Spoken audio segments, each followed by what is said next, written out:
Good morning. It is 7:30. Wow, I'm running late today.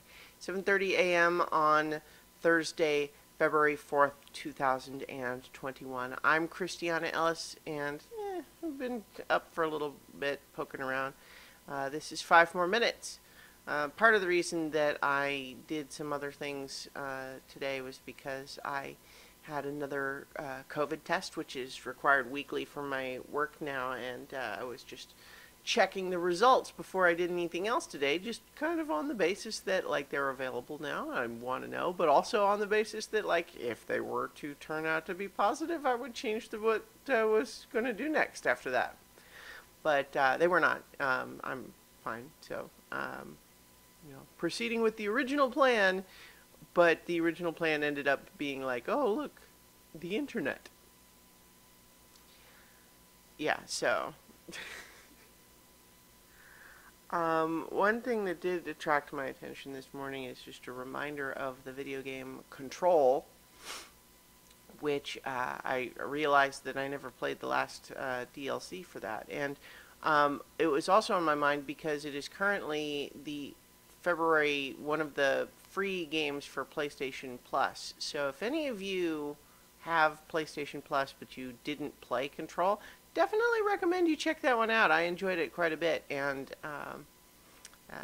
yeah, so I'm just reminding me of that game again. So if you don't know anything about it, it's a third-person action game where it kind of combines a sort of pseudo Lovecraftian cosmic horror with like 1960s retro futuristic brutalism architecture, which seems like an odd combination, but it goes together like chocolate and peanut butter in that game. The basic premise is that you are someone who believes that some mysterious so you had a strange supernatural encounter in your childhood, and it afterwards your brother, who was left changed by the experience, was kidnapped by some mysterious government agency, and you've been trying to track them down.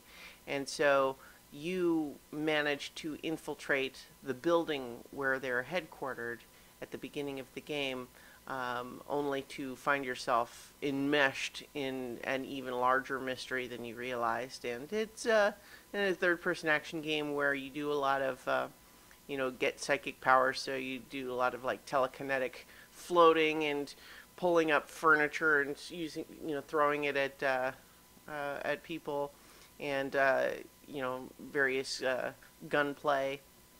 And it's a very good game. I liked it a lot. So I was just thinking about that again today. And in any event, yeah, that's it. Yeah. Oh, God.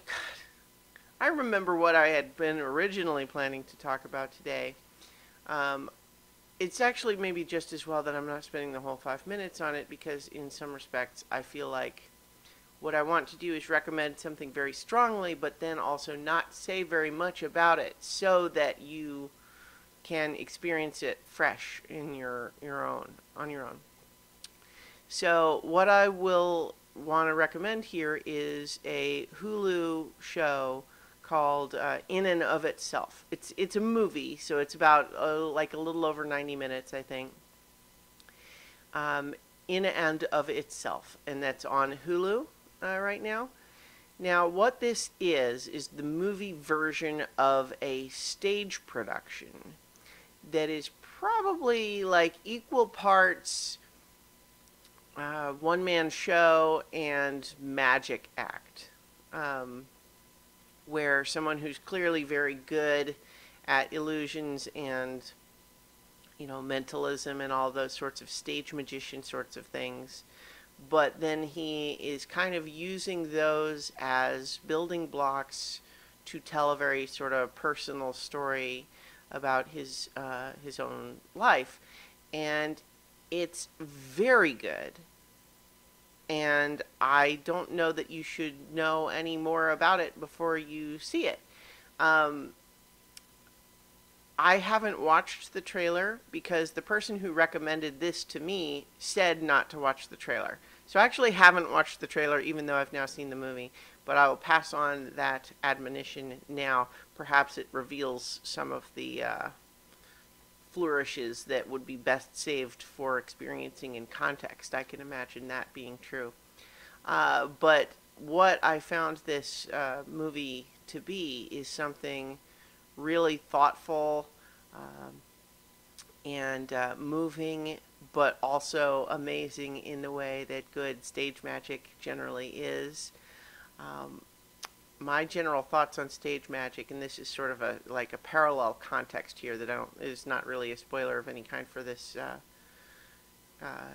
this movie, because it's kind of, it's a general theme with stage magic, is that one of the things that I find fascinating about it is that, like, I certainly don't believe that stage magicians have, so-called real magic powers, right? I understand that what we're seeing is an illusion, but what is generally true about those sorts of illusions is a little different than what most people sort of think of it as. And I talked on this a little bit when I talked about The Prestige, but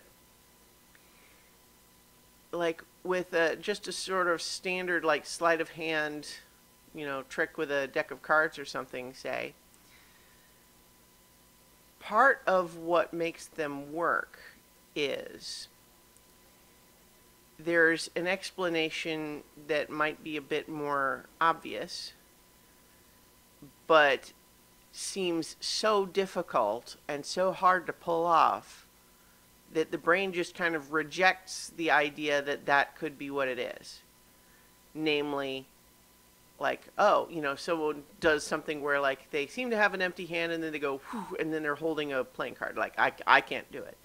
But, like, there's an obvious explanation, which is to just say they were holding a card in a way that I didn't see, and then they did a fancy move, and then they were holding the card, and so I didn't see it, and the way they moved their hand, was sufficient to, to disguise it from me until they revealed it.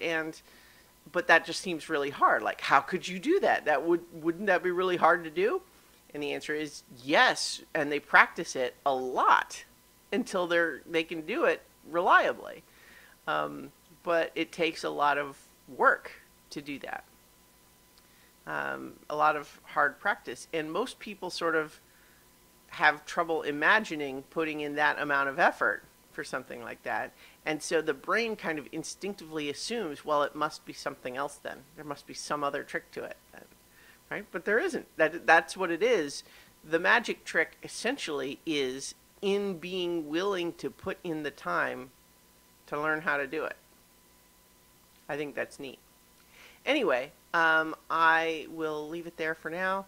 Go watch In and of Itself on Hulu, and I will talk to you all tomorrow for 5 more minutes.